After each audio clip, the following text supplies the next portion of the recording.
Hey story lovers, so in this video we're going to do something a little new. This is my first time breaking down a movie into literary terms and trying to show the techniques that writers can use towards writing in their books or short stories. Let me know if this video is the type of video that you like, if you want to see more of these or not, down in the comments. Before we get started, I want to apologize for the little yellow circle that's going to show in most of the film that we're looking at. I didn't notice that thing was really there, and so just try to ignore it. I'm going to make sure for the next one that that thing's not in the middle of the screen and that the frame rate is a little better on the next one. So bear with me, my first time doing one of these types of videos.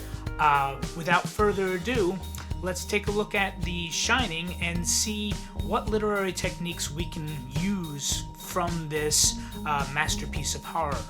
Grab your popcorn, we're diving in.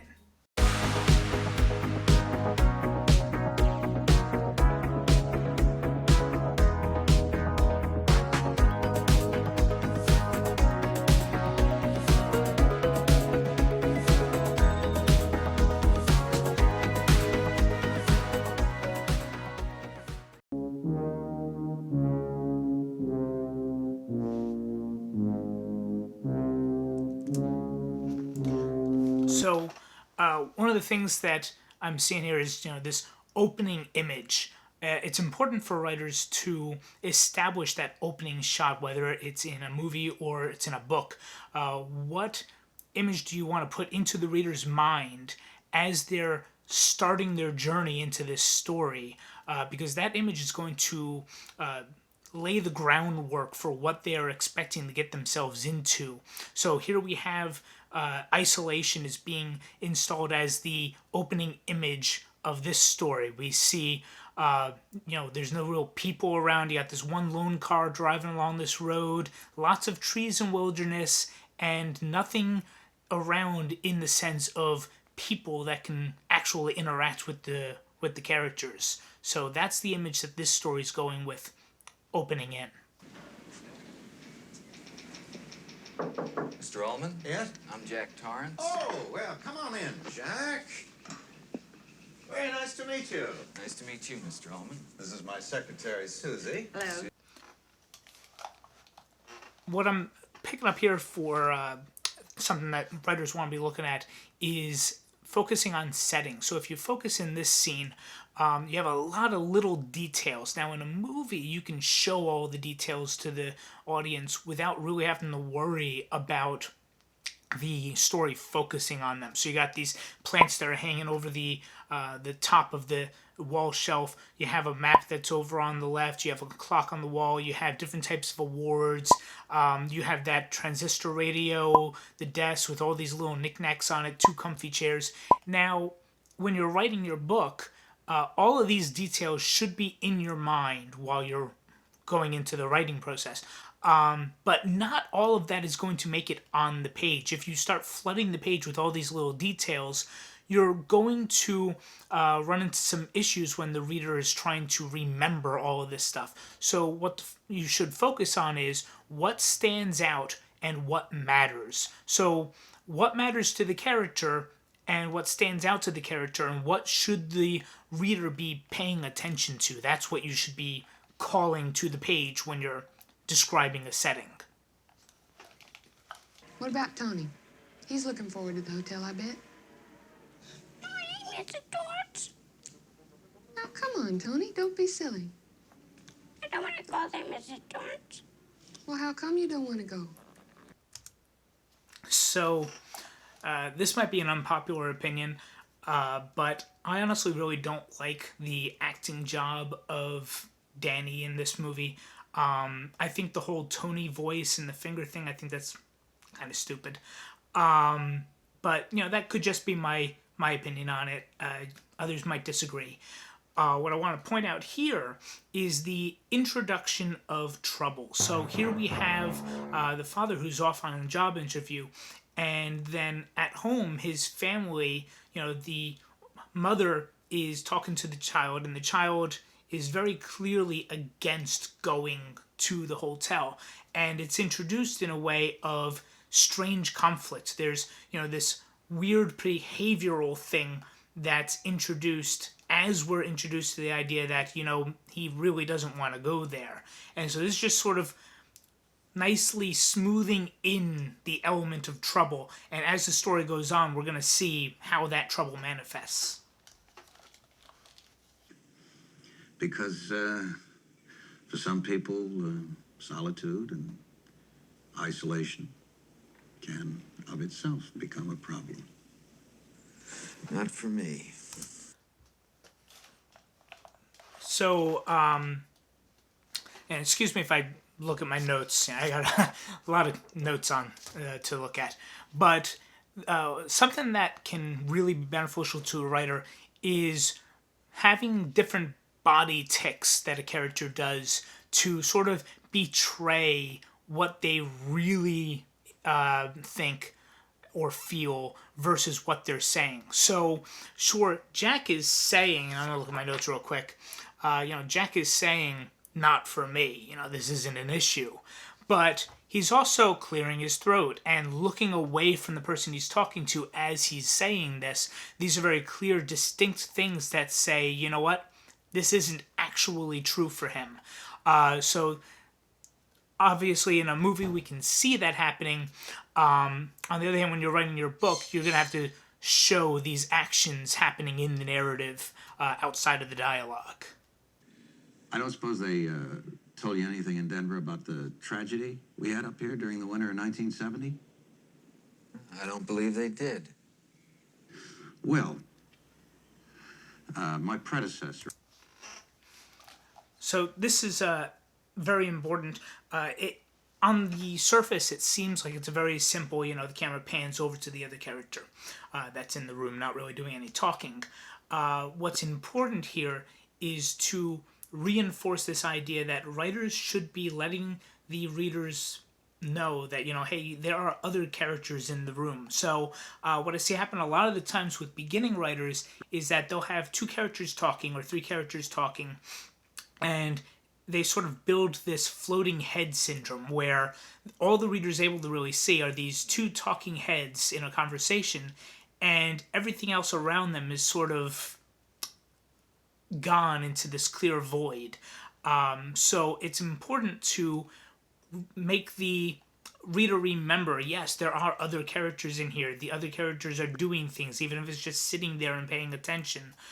So keep the reader informed that, yeah, there's a world that's happening around this conversation, and it's not just 2 heads talking. I don't want to sound melodramatic, but it's something that's been known to give a few people second thoughts about the job. My predecessor in this job hired a man named Charles Grady as the winter caretaker. And he came up here with his wife and 2 little girls, I think about 8 and 10. During the winter, he must have suffered some kind of a complete mental breakdown. He ran amok and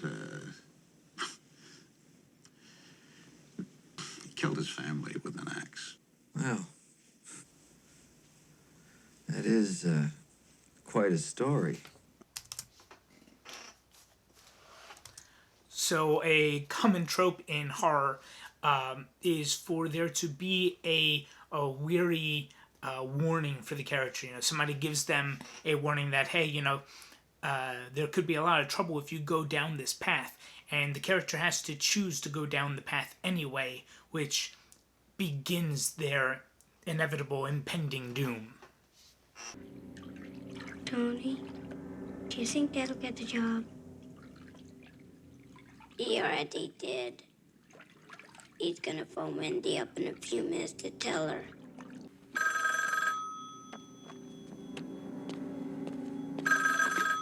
Hello? Hi, babe. So when you're writing characters, you have to consider the trustworthiness of the character. So can the reader or viewer trust what the character is saying and doing, or can they not? So in this scene, we have Danny talking to Tony. Of course, the audience doesn't really know what's going on with Tony, if this is just an imaginary friend or not. But Tony tells him his dad already got the job. He's going to get a call in a moment.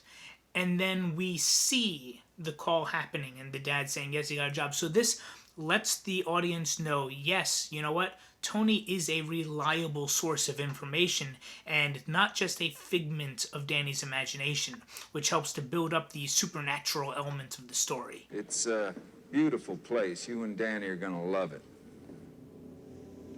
Tony, why don't you want to go to a hotel? I don't know. When you are building conflict and tension, one of the great ways to do this is by setting characters in opposition to each other, so they have competing goals. The father very much wants them to come into this place and wants the job. Here we have Danny, on the other hand, very much set against it. Not even necessarily Danny himself, but Tony, which in the book we find out exactly what and who Tony is. But here we have characters that are definitely viewing the hotel in very different ways. Tony, tell me.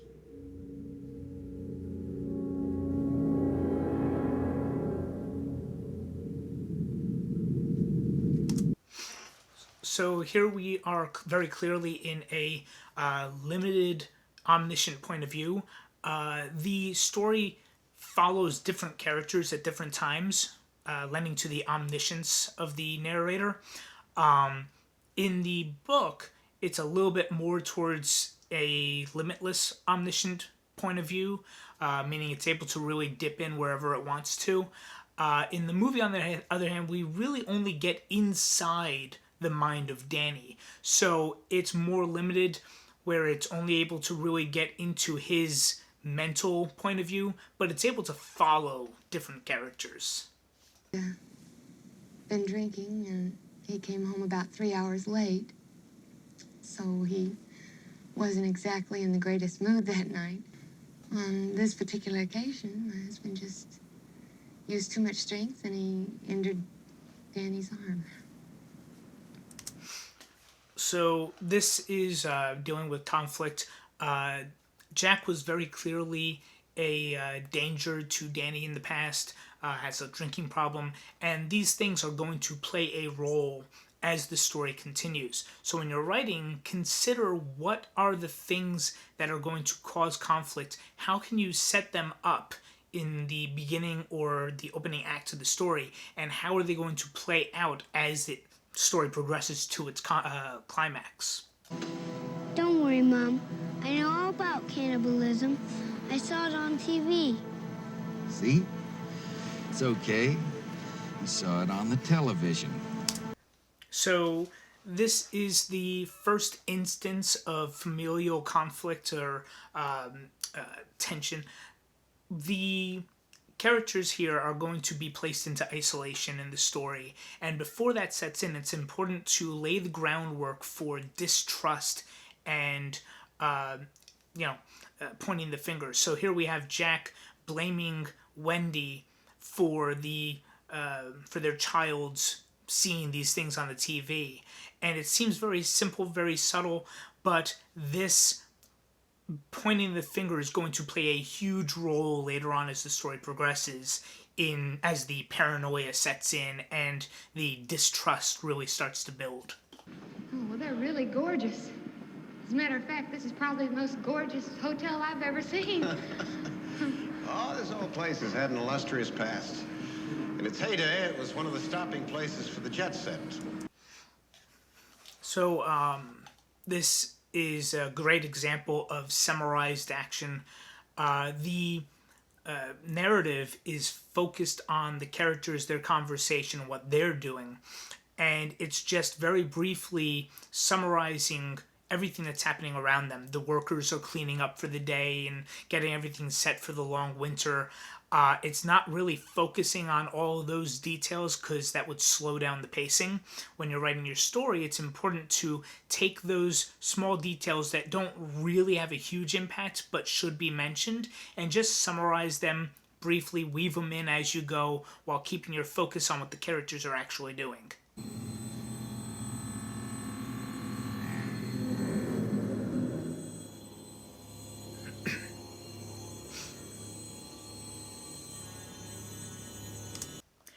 This is the escalation of trouble, or really the introduction of trouble, to actually be manifesting in the hotel. So Danny had a sense that something was wrong before when he got the vision from Tony, and now he sees something off happening on actually in the hotel. So it's very possible that these two girls are just two girls, because people are still clearly in the hotel at this moment. But the way they're dressed, the way they're acting, the way that they sort of stare at him and then turn and walk away, everything's just a little bit off. But the character doesn't really know what's off about them. What's really interesting is the fact that he can sense them, as he clearly knows that they're there before he even turns around to see them. So we'll see how this trouble brews as the story goes on. Well, it's very, homey. Yeah. This is our famous hedge maze. It's quite an attraction around here. The walls are 13 feet high, and the hedge is about as old as the hotel itself. So this is an instance of Chekhov's gun. There are a few instances of Chekhov's gun in this story, and what Chekhov's gun is, well, I said that a lot, basically, if there is a gun in the room, a metaphorical gun, then at some point in the story, it's got to go off. So we're being introduced to this maze, and I'll mention other instances as they come up, and we do come back to this maze. It's mentioned a few times, we see it a few times, and at some point in the story, something big has to happen with this maze. Now, in the book, I really wish that it played a bigger role, because it's set up as though it's going to play a big role in the book, and then nobody actually goes into the maze. But in the movie version of the story, that's very much a different case. Can you both drive a car? Yes. That's fine. Because basically, the Snowcat operates very much like a car. This and it won't comes take you to long get the believability hang of for it. the audience, the viewer or reader. If this scene had not been here, then eventually in the climax of the story, when they get into a snowcap, not this one, but a different one, and clearly are able to drive it, the audience might not really understand how exactly they know to drive this vehicle, because it might not be clear that it drives like a car. So this scene is important to establish ahead of time, yes, they know how to drive this because it drives similar to a car, and they know how to drive a car. That way, when we get to that point later on in the story, it doesn't pull the reader out of the story or the viewer out of the story in any way. So it's important to have these setups along the way in your work. Boy, I bet you we could really have a good party in this room, huh, hon? I'm afraid you're not going to do too well here unless you brought your own supplies. We always remove all the booze from the premises when we shut down. That reduces the insurance we normally have to carry. What this is doing really well is to set the stage for conflict and struggle. We know that Jack has a drinking problem, that he's been sober for a few months now, and that because of his drinking problem, it leads to violent tendencies. So what this scene is doing is letting the reader know, or the viewer know in this case, that drinking will play a role for Jack as the story progresses. Yeah, this whole place is such an enormous maze. I feel like I'll have to leave a trail of breadcrumbs every time I come in. This is a nice instance of foreshadowing. This is pointing to the maze, and the breadcrumb reference is actually going to be used in this story later on when Danny has his footprints in the snow, and he's going to follow them to get back out of the maze again. So this is a nice little subtle use of foreshadow. How'd you like some ice cream, Doc? So this is the first time in the story that something supernatural definitely happens. It's very clear that this mind communication between Danny and Halloran is not natural. We know in hindsight that the two girls were ghosts, but sorry about the bird, but Danny didn't know that. We didn't really know that at the time, so it doesn't really count. This is the first time that we definitely clearly know something spooky's happening. By 5 o'clock tonight, you'll never know anybody was ever here. Just like a ghost ship, huh? Yes. Funny foreshadowing there. Ghost ship, ghost in a hotel. Nothing. There ain't nothing in room 237. But you ain't got no business going in there anyway. So stay out. This is another instance of Chekhov's gun. So room 237 is brought up here. It's very clear that something is very off about that room, and the room itself is going to come up again and again as the story progresses. And at some point in the story, Danny is definitely going to have to be in that room for the build-ups to lead to a payoff. The great thing about this use of Chekhov's gun is that it doesn't end with Danny there. It's also going to fire off a second time. When we first came up here, I thought it was kind of scary. I fell in love with it right away. When I came up here for my interview, it was as though I'd been here before. I mean, we all have moments of deja vu, but this was ridiculous. It was almost as though I knew what was going to be around every corner. So as much as this is Danny's story, this is also very much Jack's story. This is, for Jack, the story about a man's descent into madness. And what this scene does is to very clearly establish that there are sides to be taken here. Wendy is very much a foreign entity to the hotel, and Jack is very much drawn into it and connected to it. And as the story progresses, we are going to see them take sides further and further apart from each other as they eventually are set into opposition to act as active agents against one another. This further sets the characters into opposition while Jack is goofing off, avoiding his writing, playing with a bulb. Wendy and Danny are exploring the maze and gaining this skill of being able to navigate a labyrinth of sorts. This is also doing something similar to the Snowcap before. Later on in the climax, if they get into the maze and Danny's able to navigate it and get back out again, it might come across, you run the risk of it coming across as lucky or convenient, but because they are very clearly being shown navigating the maze and getting familiar with it beforehand, it doesn't come across as random or convenient at all. The reader expects that Danny's going to be able to navigate this maze easier than his father, who has never stepped foot in it before. 24-year-old Susan Robertson has been missing 10 days. She disappeared while on a hunting trip with her husband. They have good weather right now, but they may have to call off the search if a predicted snowstorm moves in tomorrow. One of the most common questions in isolation horror is, why don't the characters just leave, or why don't they just get help? So it's important that when you're writing your story that you establish a clear reason for why they can't escape the trouble. So in this sense, we have a snowstorm coming in that is going to further increase the isolation and build up a barrier between them and escape or help.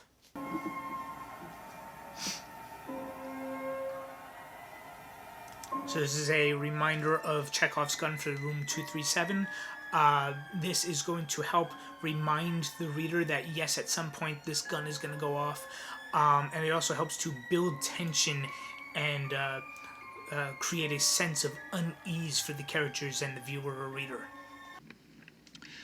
Whenever you come in here and interrupt me, you're breaking my concentration. You're distracting me. And it will then take me time to get back to where I was. Whenever I'm in here, you hear me typing. This is increased conflict. At some point in the story, these two characters are going to clash physically. And so this raises the stakes, raises the tension, and sort of shows the manifestation of Jack starting to slip into losing himself as this hotel really starts to sink its claws into him.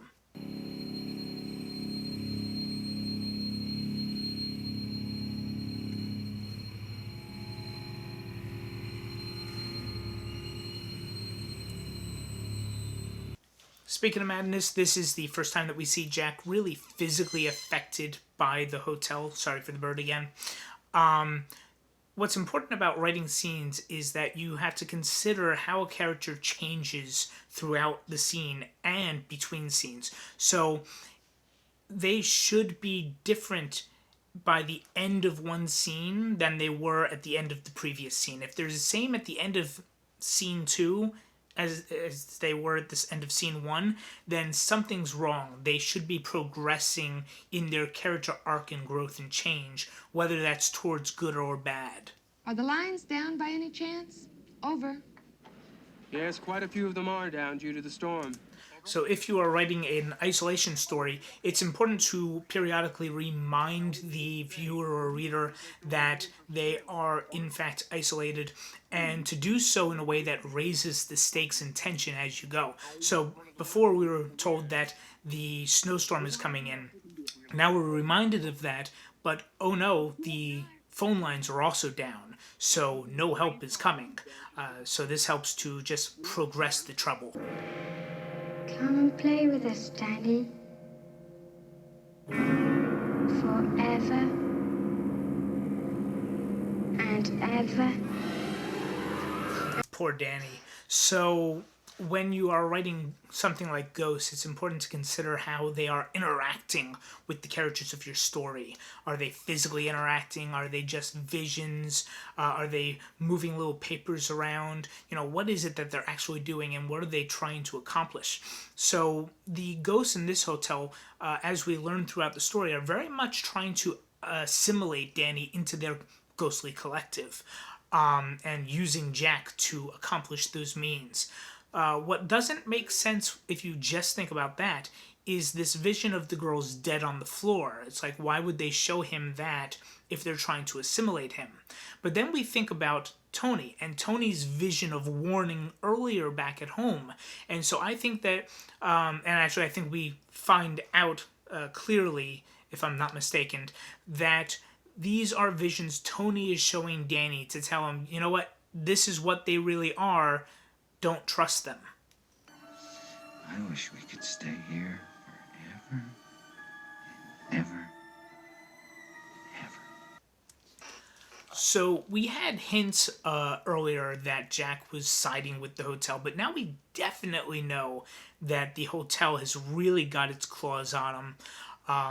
When Jack repeats the line forever and ever that the ghosts were telling Danny, this tells Danny that they really aren't on the same side here, and that he shouldn't really be trusted. Now, Danny might not be able to formulate that thought clearly in his mind, but it brings in this idea in the back of his mind, so that his subconscious sort of sets up this warning signal that goes off.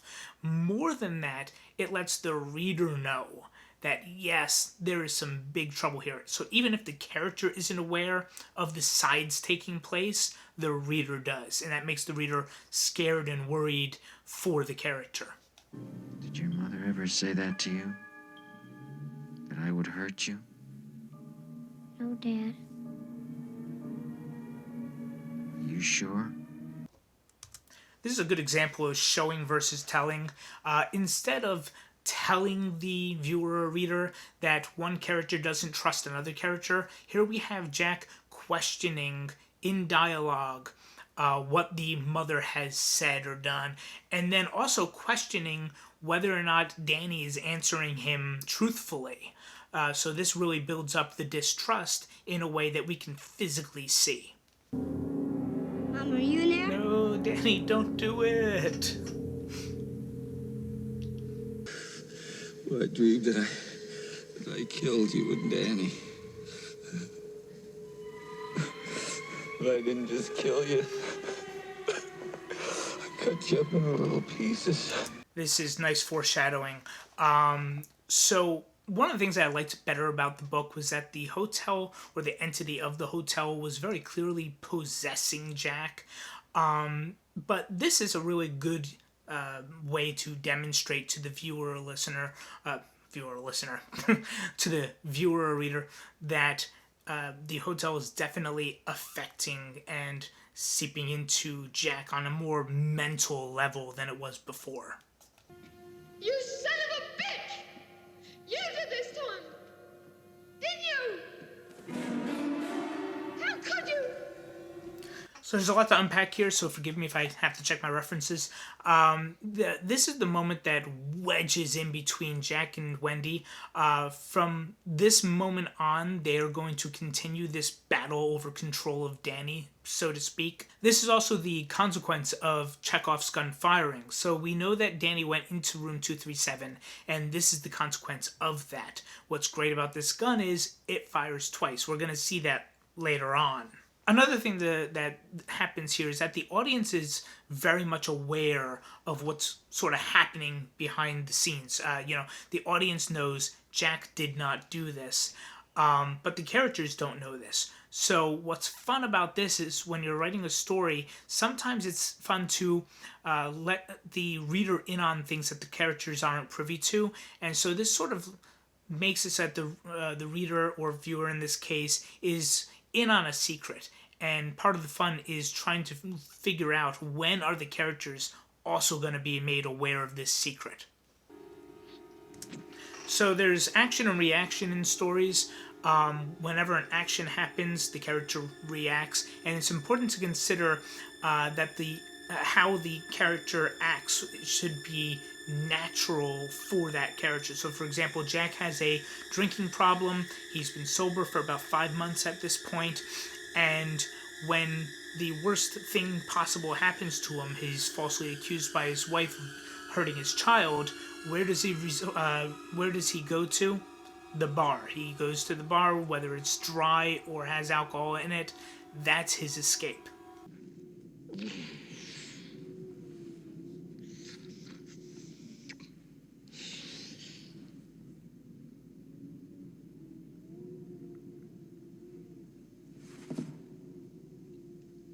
Hi, Lloyd.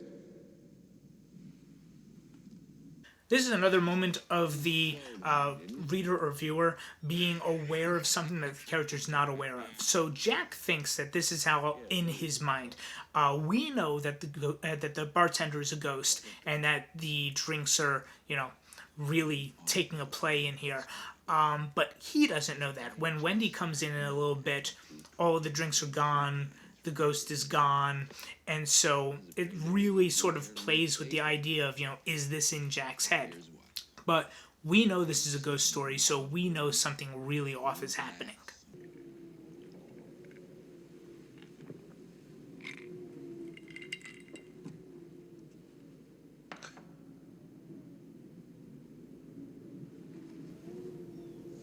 Imagination or not, that drink is very real to him as a character. Things could be better, Lloyd. But that bitch.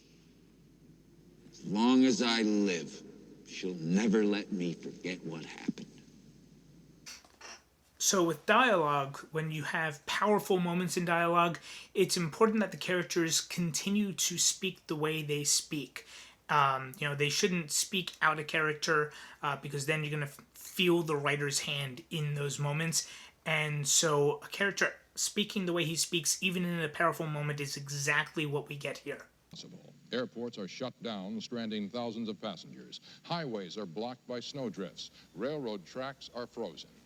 So when you're writing a story with a slower pace, it's even more important than normal to cut wherever possible. As much as I love Halloran's character, for example, in a book that is 1,200 pages, is the amount of space that's given to that character really warranted? I don't really think it is.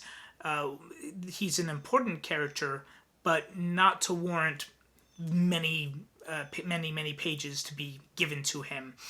One of the things that I think this movie does very well is to take that space that's devoted to the character and cut it down considerably. I still think there's too much focus on Halloran for this movie, but it is what it is. I think it's important as writers for us to consider our pages as real estate. how important are different elements in the story, they should get an appropriate amount of real estate in our books. And this is when Chekhov's gun fires again for room 237. And again, we're going to see a consequence of sorts from that. Did you find anything? No, nothing at all. I didn't see one goddamn thing. So this is Jack very clearly choosing the hotel over his family, lying on behalf of the hotel. Now, in the book, Jack eventually redeems himself before the hotel forces him to destroy the last fragments of himself. But this movie version of The Shining is a very different story. Danny's not here, Mrs. Torrance.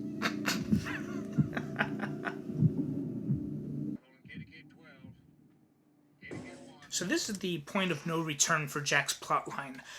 Really, this plot point has been going on for a while in this story.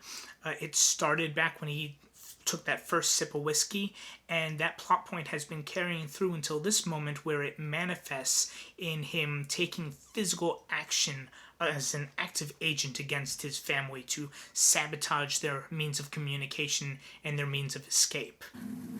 I just wanted to talk to you. Things like verbal tics in dialogue can be a bit tricky. The easiest way to write something like a pause in dialogue is by inserting in ellipses, those three little dots between words. However, if you use this too often, it's honestly a bit lazy as far as writing goes. I see a lot of beginning writers who put ellipses into dialogue to show pause, and sometimes they do it quite often, like almost every bit of dialogue has ellipses in it, and it's a bit annoying for the reader, honestly. I think that my recommendation would be, if you're going to put pauses into dialogue, to have dialogue get to the point where it pauses, break the dialogue, go into narrative to show what the character is doing to show that pause, and then go back into the dialogue again. What's important here is that Wendy pauses in her dialogue to show extreme stress. So the viewer or reader is pointed to pausing for a specific story-based reason, as opposed to just having them pause for uncertainty. Do you think maybe he should be taken to a doctor? As soon as possible. As soon as possible.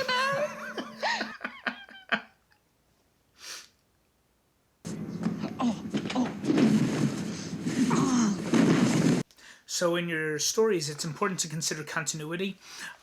Something that happens in one point in your story should be remembered as you continue to write your story. So for example, here he has a hurt leg so badly that he has trouble putting weight on it. And as the story progresses, we will see that the writer did not forget about that. He continues to have trouble with his leg. He has a limp for the remainder of the story. So having things like this in your story, if you introduce something and then forget about that something, readers are pretty smart. They're going to point those things out. Continuity is a big deal when writing stories, especially book-length stories. Honey, don't leave me in here.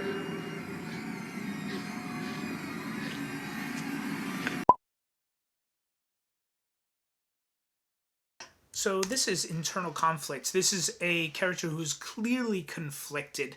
On one hand, this is her husband, and she cares for the well-being of her husband, as abusive and deranged as he's obviously been. On the other hand, she has her safety and the safety of her child to consider. And so this can be a very stressful and struggling moment for the character. Bring into the question, like, what do I do in this situation?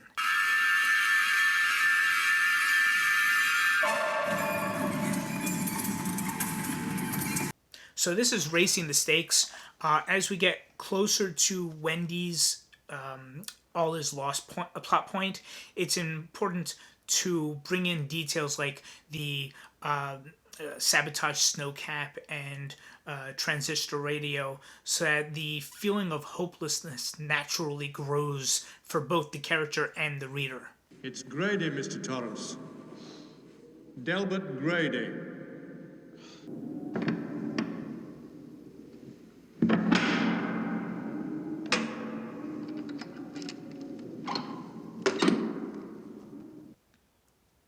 One of the things to consider when writing a story is the complexity of the story when it comes to your plots. Not only does Wendy have a story plot line, but Jack has a story plot line as well. And so here in this icebox, he is at his all is lost plot point. Wendy hasn't reached hers yet, but he thinks all is done. Now, the acting doesn't necessarily really portray that feeling very well, but this is the game is over plot point for Jack. And when Grady comes and opens the door, that is going to be the renewed conviction plot point for Jack.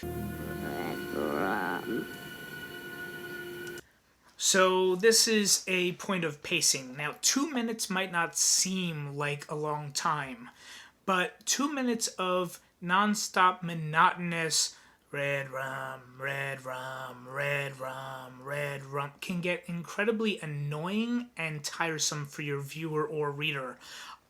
So it's important to consider the difference between building tension and just flat out putting your reader to sleep.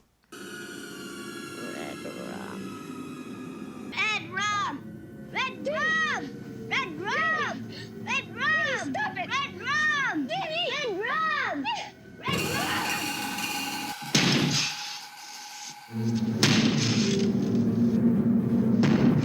So as cool as the red rum murder gimmick is, it doesn't really have any impact on the story itself. Wendy would still have woken up from the smashing at the door from Jack, would still understand that he's trying to kill them. The written murder on the door that she sees doesn't really change anything for her that she wouldn't have been immediately aware of 10 seconds later. So as much as I think the gimmick is really cool, I think that things like that, if you want to avoid having them as gimmicks, should have an actual should have an actual impact on the plot itself. And this is Wendy's All Is Lost plot point.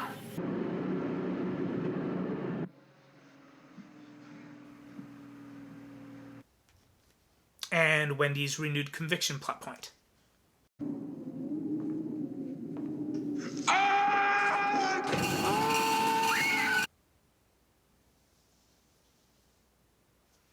So it's interesting that in a horror movie or horror book that has a lot of death as the theme, that this is the only murder that we actually have in the story. Of course, Jack dies from frostbite from freezing to death later on, but this is the only actual murder that takes place in this story. To have an effective, scary story, you really don't have to have a slasher going around chopping up bodies and rising the kill count, though that can be fun. What's important is that there is a feeling of danger, dread, and potential death. A lot of the death and murders that happened in this hotel are in the history of the hotel, and so that emanates in the undertones of the story itself. And now Chekhov's gun fires for the maze.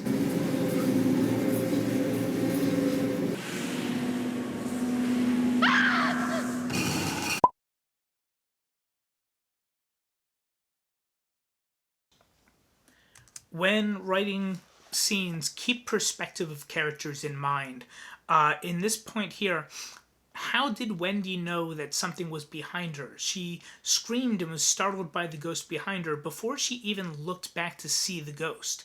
It's possible that she felt the presence of the ghost, but that wasn't made clear to the viewer or reader in a book if it had happened that way. So it's important to let the audience know how exactly the character knew that something was behind her to be startled by it before she even sees it. So it's important to have characters, heroes and villains that have different strengths and weaknesses. So here, Danny is clearly clever and uses this to outsmart the villain, his father Jack. If both the hero and the villain were both clever, then the climax would be a game of who is more clever, and that runs a big potential of being pretty boring for conflict in the climax. So instead, I recommend, like this story does, is have heroes and villains with different types of strengths and see which one can outmaneuver the other to get in that big W for the end of the story. I love this image. Now, I do love the way that Jack dies in the book. Way better than this. I think it has a much stronger emotional impact for the reader. But I do think that Jack's demise in this portrayal does fit the movie. But man, I love the way he dies in the book so much. So this is the final image. If the opening image is going to establish the tone and expectations for the story going forward, the ending image is something to consider in either contrast or comparison to that opening image. What final thing do you want to have in the reader's mind after they put the book down? What do you want to resonate with them? What message do you want to get across to them? That's something that you should be considering when writing in that final scene, that final moment, that final glimpse of your story before that bind of the book closes.